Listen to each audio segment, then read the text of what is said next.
totoo lang po God, person all, and we love others. So, paano nyo po makikita ang sarili ko? Ganun din po yung pagpapakita niyo yung pagmamahal. No? At papakita po natin yun sa pamamagitan po ng trabaho. Ang dali pong ang dali po na baliwalain yung mga responsibilidad po natin. No? Yung obligasyon natin as workers, no? Lalo na sa gobyerno. Pero kung itinan po natin ang Panginoon Jesus, it can be excellent. Okay ba? Yes. Sige po. Sige po tayo manalangin. Let's bow down our heads and pray.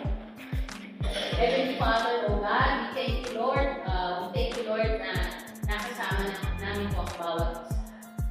Dalangin po